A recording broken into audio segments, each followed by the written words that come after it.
Assalamualaikum. Myself Professor Zaid. Welcome you all on my YouTube channel Core Education. हम video lecture series start करने जा रहे हैं of SSC 10th standard English medium Maharashtra board, जिसमें हम mathematics and science cover करेंगे। Mathematics में algebra and geometry हम वीडियो लेक्चर सीरीज में कवर करने वाले हैं with formal introduction of a chapter, then example of the exercise with the practice question that can be asked in your board exams.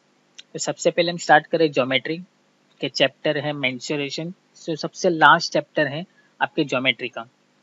चलिए एक formal introduction लेकर के फिर हम अपना जो है मेंसुरेशन का चैप्टर स्टार्ट करते हैं।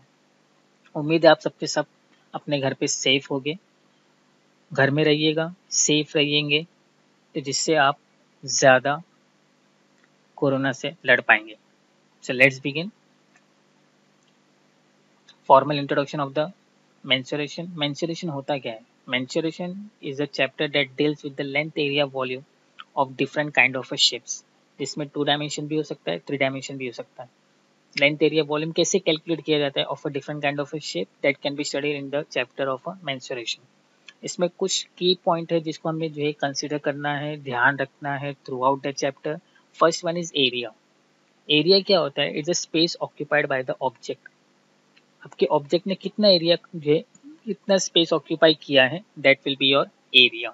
आप जिस घर में रहते हो उस घर ने कितना स्पेस ऑक्यूपाई किया है, आपको कैसे पता चलेगा? उसका आप एरिया निकालोगे, आपको पता चल जाएगा। आप 200 स्क्वायर फीट में रहते हो, 400 में रहते हो, 900 में रहते हो, 1000 स्क्वायर फीट में रहते हो, that's all. Then the next part है हमारा है लेटरल सरफेस एरिया, जिसको हम सरफेस एरिया भी बोलते हैं। सरफेस एरिया क्या होता है? Just area of all sides. मैं बता रहा हूँ इट्स ए सरफेस एरिया। अगर मैं क्यूब की बात कर रहा हूँ तो ये मेरा क्यूब है। क्यूब में इंपॉर्टेंट पार्ट क्या होता है? इसके सारा जो है लेंथ ऑफ ईच साइड क्या होता है? इक्वल होता है। अगर मैं एक फेस की बात करूँ, ये मेरा फर्स्ट फेस है। अगर मैं सिर्फ फर्स्ट फेस की बात करूँ तो ये मुझे क्या नजर आ रहा है? ये मेरे लिए स्क्वायर नजर आ रहा है। और स्क्वायर की हमें प्रॉपर्टी पता होता है, ऑल साइड्स क्या होता है? Equal. All sides are equal. तो इसका एरिया क्या बन जाएगा? Area will be a square. अगर मैं ए लेता हूँ तो एरिया क्या बन जाएगा? ए स्क्वायर। ऐसे मेरे पास कितने फेस सरफेस है? ये मेरा फर्स्ट फेस हो गया, देन मेरे पास ये सेकंड फेस हो गया, ये मेरा थर्ड फेस हो गया, और ये मेरा फोर्थ फेस हो गया। तो सबको मैं ऐड कर दूं, कितना एरिया हो गया मेरे पास? 4a square. ये मेरा हो गया सरफेस एरिया। जिसमें ध्यान रखो मैं क्या कर रहा हूँ, टॉप और बॉटम इसको मैं लीव कर रहा हूँ। अभी फिलहाल मैं टॉप और बॉटम लीव कर रहा हूँ बिकॉज मेरे को सरफेस एरिया चाहिए जो मेरे सिर्फ बाजू का जो है सिर्फ एरिया कवर करे, सरफेस कवर करे। अगर मैं टोटल सरफेस एरिया की बात करता हूँ तो उसमें क्या हो जाएगा? टॉप और बॉटम ये भी इंक्लूड हो जाएगा। तो जिसमें एरिया क्या बन जाएगा? Total surface area will B और 6a square for a cube. Curve surface area, नाम से ही समझ में आ रहा है कि हमको सिर्फ कर्व का क्या करना है? सरफेस एरिया कैलकुलेट करना है। जिसमें एक बात आपको ध्यान रखना है, सर्कुलर टॉप और बेस को क्या करना है? आपको अवॉइड करना है, एक्सक्लूड करना है। Surface area, curve surface area मतलब सरफेस एरिया फाइंड करना ऑफ अ कर्व, जिसमें सर्कुलर टॉप और बेस इंक्लूड नहीं करना। अगर आपने इसको इंक्लूड कर दिया तो ये मेरे लिए बन जाएगा total surface area. Curve surface तो हो जाएगा। कर्व सरफेस एरिया के साथ में आप क्या कर रहे हो? सर्कुलर टॉप और बेस को क्या कर दो? आपने ऐड कर दिया, तो ये मेरा टोटल बन जाएगा total surface area. Curve surface के साथ में बेस और टॉप इंक्लूड कर दो तो ये मेरा बन जाएगा टोटल सरफेस एरिया। बेस और टॉप आपने हटा दिया तो ये मेरा बन जाएगा कर्व सरफेस एरिया। अब देखते हैं नेक्स्ट पार्ट है हमारा वॉल्यूम। वॉल्यूम क्या होता है? It's a capacity of an object. एक ऑब्जेक्ट में आप कितना फील कर सकते हो, that will be your volume. एक ग्लास है, उसमें कितना पानी आ सकता है, कितना वाटर उसमें अंदर जो है आ सकता है, ये आपको कैसे पता चलेगा? उसके वॉल्यूम से। उसकी कैपेसिटी कितनी है? तो capacity is basically an volume of an object. Hope so यहाँ तक आपको एक फॉर्मल इंट्रोडक्शन समझ में आया। कुछ एग्जांपल्स की जो है सॉल्व करने के लिए आपको फॉर्मुलेस की रिक्वायरमेंट है, तो फॉर्मुलेस देखते हैं। फर्स्ट है क्यूबॉइड। क्यूबॉइड जो है क्यूब का 3 डायमेंशन फिगर का जो है एडवांस पार्ट है। क्यूब में क्या होता है कि जिसमें length of all sides are equal. Cuboid में ऐसा नहीं होता, length of all sides are different, it is called as cuboid. एक क्यूब का जो है जिसमें लेंथ, हाइट और ब्रेथ जब सब डिफरेंट होते हैं तो ये मेरा बन जाएगा क्यूबॉइड। और सेम क्यूब में जब लेंथ सबका इक्वल हो जाएगा तो ये मेरा बन जाएगा क्यूब। सिलेंडर, ये तो हमारे पास बेस्ट एग्जांपल है, घर में आप देखा होगा अपने गैस सिलेंडर आपके पास होता है, तो ये इस collection of all cylinder in the vertical form, तो ये मेरा बन जाएगा cylinder. Collection of all circles in the horizontal form, वो मेरे लिए बन जाएगा पाइप। आपके घर में पाइप आता है, पानी के लिए आप पाइप भरते हो, पानी जिससे आप पाइप से आप जो पानी भरते हो उसमें क्या होता है, it's a collection of circles. ये मेरे पास सब कलेक्शन ऑफ सर्कल्स है। अगर ये मेरे पास हॉरिजॉन्टल फॉर्म में रहेगा तो ये मेरे लिए क्या बन जाएगा, ये मेरे लिए पाइप बन जाएगा। और इसी को अगर मैं जो है वर्टिकल फॉर्म में रख दूं तो ये मेरे लिए क्या बन जाएगा, ये मेरे लिए बन जाएगा सिलेंडर। आप देख सकते हो वर्टिकल फॉर्म में ये मेरे लिए बन जाएगा सिलेंडर। कोन का तो आपको पता होगा, कोन छोटे वक्त में बच्चे क्या करते हैं, अपने सर के ऊपर कोन की कैप पहनते हैं पार्टीज में। तो इसमें क्या होता है, रेडियस तो ये जो है आपका जो है जो बिलो पोर्शन है ये क्या आपका सर्कल है। सर्कल में मेन पार्ट क्या होता है आपका रेडियस। ये वर्टिकल लाइन होगी आपकी होगी हाइट, और ये जो स्लैंट हाइट है ये हमारे लिए बन जाएगा एल। स्लैंट हाइट को हम डिनोट करेंगे एल से। अच्छा ये एल का ये फॉर्मूला हमें कैसे मिला, under root of H square plus R square, ये हो गया मेरा पाइथागोरस थ्योरम से। अगर आप देख सकते हो ये मेरा आर है, ये मेरी वर्टिकल लाइन जो है हाइट है, और ये 90 डिग्री बन रहा है, और ये आपका जो है आप अगर इसको ज्वाइन करते हो तो ये मेरे लिए बन जाएगा 30 डिग्री, ये मेरे लिए बन जाएगा 60 डिग्री। तो ये 30 60 90 से आपको क्या मिल जाएगा, ये एल हो गया। तो what is L, L is under root of R square plus H square by Pythagoras theorem. Pythagoras theorem से आपको क्या मिल जाएगा, ये L equal to under root of R square plus H square. तो ये कुछ फॉर्मूले है जो आपको याद रखना है, surface area, total surface area, volume. Cylinder और कोन की बात आती है तो हम इसमें बोलते हैं कर्व सरफेस एरिया, और जब क्यूबॉइड और क्यूब की बात आती है हम इसमें बोलते हैं लेटरल सरफेस एरिया। लेटरल इस वजह से बिकॉज यहाँ पे आपको जो है हॉरिजॉन्टल भी वर्कआउट करना होता है, और सिलेंडर और कर्व में क्या आपके पास कर्व होता है, इसलिए हम कर्व सरफेस की बात करते हैं। और क्यूबॉइड और क्यूब में यहाँ पे कोई कर्व नहीं है, यहाँ पे क्या होता है शार्प एजेस है, तो इसलिए हम यहाँ पे लेटरल की जो है वर्ड यूज करेंगे। तो ये कुछ हमारे पास फॉर्मुले है, जैसे अभी स्फीयर, आपने फुटबॉल देखा होगा, फुटबॉल या कोकोनट, ये हमारे लिए स्फीयर का काम करता है। अगर एक सर्कल है तो ये हमारे पास सर्कल होगा, अगर कलेक्शन ऑफ सर्कल्स हैं तो ये मेरे लिए बन जाएगा स्फीयर। अगर हम अर्थ को अगर सामने से देखते हैं तो हमको क्या नजर आता है, सर्कल। अगर अर्थ को आप ऊपर से देखो तो आपको क्या नजर आएगा, इट्स अ स्फीयर। और हेमिस्फीयर क्या होता है, जैसे सर्कल का हाफ होता है सेमी सर्कल, वैसे स्फीयर का हाफ क्या होता है सेमी स्फीयर। कोकोनट को आप जब बीच में से ब्रेक कर देते हो तो क्या हो रहा है, दो कोकोनट आपके हाथ में आता है, आप इसको टू पार्ट में डिवाइड करते हो, तो जो सिंगल पार्ट होता है दैट इज योर हेमिस्फीयर। आप देख सकते हो ये जो स्फीयर है, अब उसको यहाँ से आप ब्रेक कर दो तो ये क्या हो जाएगा, दो हिस्से में खुल जाएगा। ये यहाँ पर ये एक पार्ट हो जाएगा, ये आपका सेकेंड पार्ट हो जाएगा। तो हाफ जो पार्ट है उसको हम बोलते हैं हेमिस्फीयर, और पूरे पार्ट को हम बोलेंगे स्फीयर, जिसमें एरिया होता है 4 पाई आर स्क्वायर और वॉल्यूम होता है 4/3 पाई आर क्यूब। ये फॉर्मूले आपको याद रखने हैं एग्जाम्पल सॉल्विंग के लिए, इसके बगैर आप एग्जाम्पल सॉल्व नहीं कर पाओगे।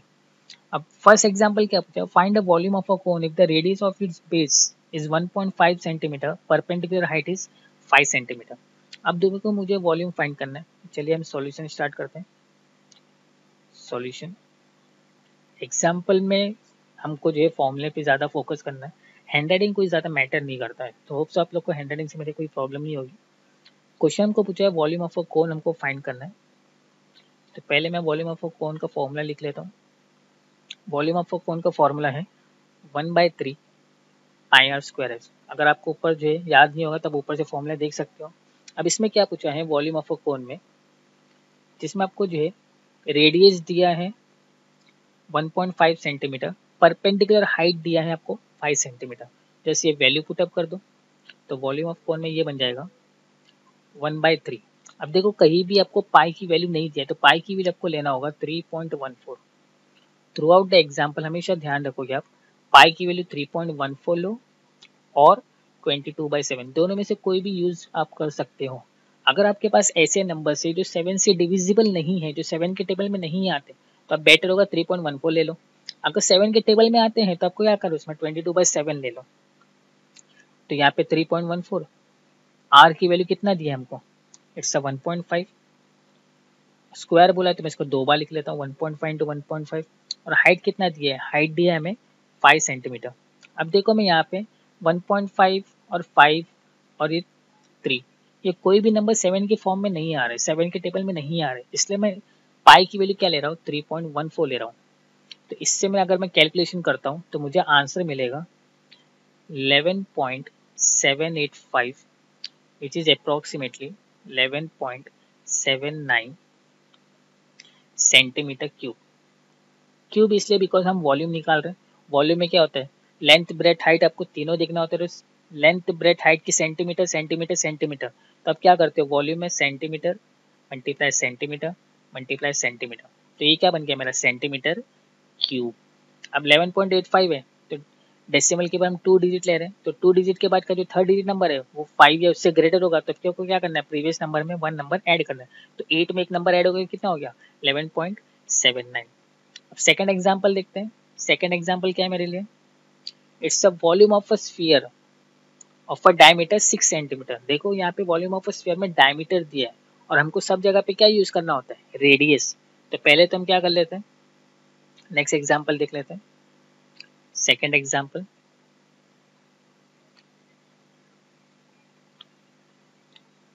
तो सबसे पहले हम क्या करते हैं, रेडियस फाइंड करते हैं। रेडियस क्या होता है, डायमीटर का हाफ। तो डायमीटर कितना दिया है, 6 सेंटीमीटर। 6 सेंटीमीटर डिवाइड बाई 2 क्या हो जाएगा, 3 सेंटीमीटर। तो volume of a sphere, volume of a sphere क्या होता है, 4/3 पाई आर क्यूब। 4/3 पाई की वैल्यू अगेन देखो कुछ नहीं दिया तो क्या लेना है आपको, 3.14, और आर कितना दिया है 3, तो 3 3 3, तो इससे क्या होगा, एक 3 कैंसिल हो जाएगा, तो ये 4 इंटू 9 36 इंटू 3.14, देखो ये 3 इंटू 3 क्या हो जाएगा 9, 9 इंटू 4 हो जाएगा 36, 36 इंटू 3.14, तो इससे आपको आंसर मिलेगा 113.04 सेंटीमीटर क्यूब। 113.04 centimetre cube. ये हो गया मेरा second example solve. Hope so यहाँ तक आपको समझ में आएगा, अगर नहीं समझ में आया तो कमेंट सेक्शन में पूछ सकते हो। नेक्स्ट क्या पूछा है, find the total surface area of a cylinder if the radius of it base is 5 centimetre और हाइट कितना है 40 सेंटीमीटर। हाइट दिया है 40 सेंटीमीटर। सॉल्यूशन 3, थर्ड सॉल्यूशन है मेरे पास। इसमें मेरे को टोटल सरफेस एरिया फाइंड करना है ऑफ अ सिलेंडर। तो total surface area of a cylinder क्या होता है मेरे पास, it's a 2 pi R R plus H. देखो ये मेरे पास सिलेंडर है, ये मेरे पास सिलेंडर है। अब सिलेंडर देखो दो चीज़ों से फॉर्म हुआ है, ये मेरे पास रेडियस हो गया और ये भी मेरे पास रेडियस हो जाएगा बिकॉज इक्वल लेंथ पर है। तो अगर मैं इन दोनों को हाइट को ज्वाइन कर लूँ तो ये मेरे लिए क्या बन जाएगा, एक रेक्टेंगल बन जाएगा। क्या बन जाएगा, रेक्टेंगल, जिसकी हाइट होगी h। और आप देख सकते हो अगर मैं इसको रोटेट करूँ, इस तरह से रोटेट करूँ, तो रोटेट करने से क्या हो जाएगा, ये ऊपर का सर्कल बन जाएगा।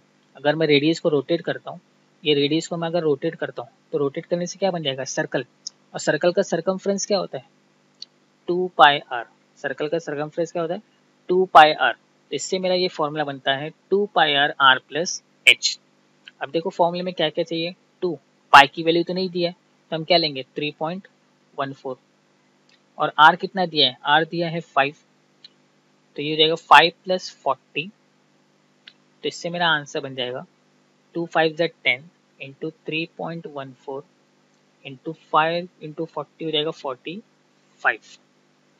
तो टोटल हो जाएगा 450 इंटू 3.14, इसका आंसर बन जाएगा 1413 स्क्वायर सेंटीमीटर। या स्क्वायर सेंटीमीटर लिखो या सेंटीमीटर स्क्वायर लिख दो, जो आपको लिखना है, बिकॉज हम एरिया फाइंड कर रहे हैं। तो एरिया ऑफ अ सिलेंडर, तो ये मेरा बन जाएगा 2 पाई आर। अब देख सकते हैं ये मेरे लिए क्या कर रहा है, रेक्टेंगल का काम कर रहा है। रेक्टेंगल का फॉर्मूला क्या होता है, लेंथ इंटू ब्रेथ। तो यहाँ पे मेरे लिए लेंथ क्या काम कर रहा है, हाइट है मेरे लिए, और ब्रेथ क्या होगा, ये मेरे लिए ब्रेथ है, ये ब्रेथ क्या बन जाएगा मेरा 2 पाई आर। बिकॉज जो सर्कल का जो सरकमफ्रेंस है वही मेरे लिए क्या बन जाएगा, यहाँ पर रेक्टेंगल का जो है ब्रेथ बन जाएगा। तो ये मेरे लिए क्या बन गया 2 पाई आर एच। तो इससे क्या हो गया, मेरा ये जो है रेक्टेंगल कवर हो गया, और मेरे पास कितने सर्कल है, ये एक सर्कल है और ऊपर कितने सर्कल है, 2 सर्कल है। तो 2 सर्कल मतलब pi R square plus pi R square, और ये जो सरकमफ्रेंस जो रेक्टेंगल कवर कर रहा है उसका कितना हो गया 2 पाई आर एच। तो ये हो गया मेरा 2 pi R square plus 2 pi R H. तो अब इसमें देख सकते हो दोनों में 2 पाई कॉमन है, 2 पाई आर कॉमन है, तो मैंने यहाँ पे 2 पाई आर ले लिया। अंदर यहाँ से क्या बच जाएगा, यहाँ से एच बच जाएगा, यहाँ से एक आर बच जाएगा, तो ये मेरा फॉर्मूला जनरेट हो गया है 2 pi R R plus H. Next question हम देखते हैं।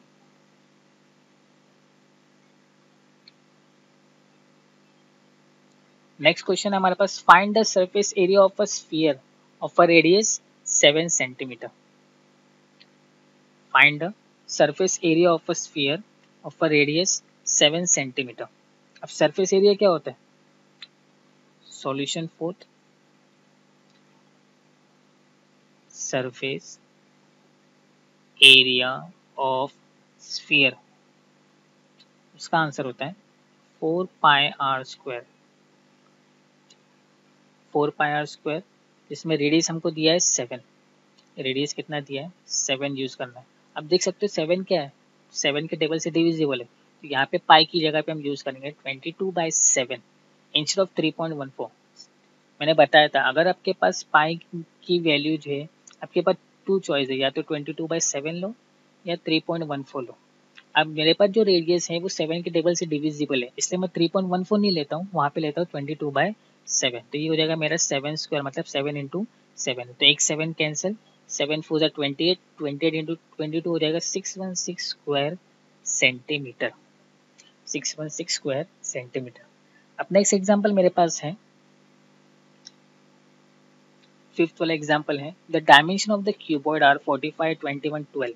मैंने बताया था क्यूब और क्यूबॉइड में डिफरेंस क्या होता है, अगर सबका जो है साइज सेम होता है, सबका डायमेंशन सेम होता है, तो वो मेरा बन जाएगा क्यूब 3 डायमेंशन फिगर में। अगर सबका साइज जो है डायमेंशन अलग है, तो ये मेरे लिए बन जाएगा cuboid. It is melted and to form a cone of height 24 centimetre, find the radius of the base. अब मेरे पास एक क्यूबॉइड है, क्यूबॉइड को हमने मेल्ट करके, इसको गला करके, घोल करके हमने क्या कर दिया, कोन बना दिया जिसकी हाइट 24 सेंटीमीटर है। तो उसको हमको फाइंड करना है, उसका रेडियस क्या हो सकता है, कोन का रेडियस क्या होगा। तो चलिए देखते हैं एक्चुअल पार्ट है क्या।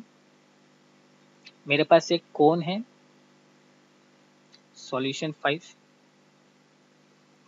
मेरे पास एक क्यूबॉइड है,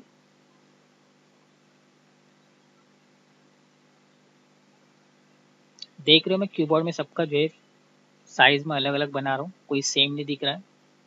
ये मेरे पास क्यूबॉइड है, इसको मैं क्या कर रहा हूँ, मेल्ट करता हूँ। मेल्ट करके मैं इसको क्या करूँगा, कोन बना दूंगा। तो इसको मेल्ट करके मैं कोन बना रहा हूँ, इसका मतलब है कि जितना क्यूबॉइड की कैपेसिटी है, जितना क्यूबॉइड का वॉल्यूम है, उतना ही वॉल्यूम क्या होगा, मेल्ट होकर के वॉल्यूम ऑफ अ कोन बन जाएगा। बिकॉज जितना कैपेसिटी इसने क्यूबॉइड में रखा है, उतना ही कैपेसिटी वॉल्यूम में जाएगा। ये क्यों हो रहा है, बिकॉज जितनी क्वांटिटी हमारे पास क्यूबॉइड में है, उसी को हम मेल्ट कर रहे हैं। इसका मतलब है volume of cuboid is equal to volume of cone. Because जितना वॉल्यूम ऑफ क्यूबॉइड में है, जितनी क्यूबॉइड की कैपेसिटी है, उतना पूरा मेल्ट करके मैं कोन बना रहा हूँ। मतलब एक्स्ट्रा कुछ नहीं डाल रहा हूँ, जितना क्यूबॉइड पहले से था उसी को मेल्ट करके कोन बना रहे हैं। इसका मतलब है वॉल्यूम ऑफ क्यूबॉइड क्या हो जाएगा, वॉल्यूम ऑफ कोन के बराबर हो जाएगा।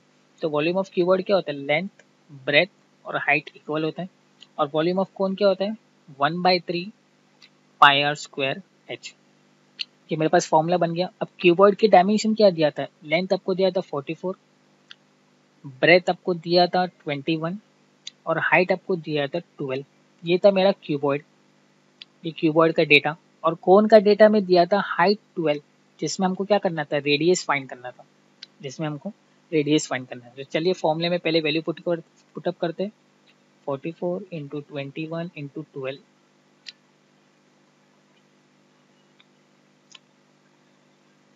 फिर इसके बाद equal to 1/3 pi R square H. मैं पाई में 22/7 लेता हूँ,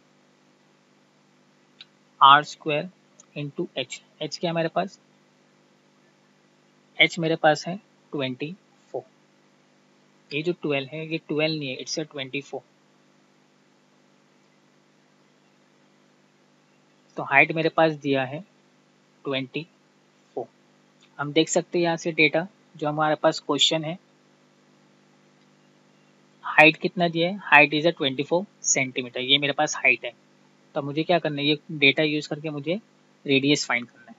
तो इसमें क्या हो जाएगा 44 इंटू 21 इंटू 12, ये 37 को मैं क्या करता हूँ लेफ्ट में मल्टीप्लाई कर लेता हूँ, into 3 into 7 whole divided by 22 into 24 which is equal to R square. R square मुझे फाइंड करना है, इसलिए मैं इसको यहीं पे रखता हूँ। तो इससे क्या हो जाएगा 21 वन जा 22 टू जा 12 3 इंटू 2 6 हो गया, 6 4 जा 24, 4 वन जा 4 3 जा। तो इससे क्या हो गया आर स्क्वायर की वैल्यू बन गई 21 into 21। Take square root on both side. Square root में क्या होता है, जो 2 होता है वो 1 बन जाता है, तो आर की वैल्यू कितना होगा 21 सेंटीमीटर। आर मेरा बन गया 21 सेंटीमीटर। स्क्वायर रूट में क्या होता है, जो 2 चीज होती है उसको एक टाइम लिखा जाता है। तो इससे हमने क्या कर दिया, टोटल 5 एग्जाम्पल सॉल्व किया। नेक्स्ट 5 एग्जाम्पल को हम नेक्स्ट वीडियो में अपलोड करेंगे।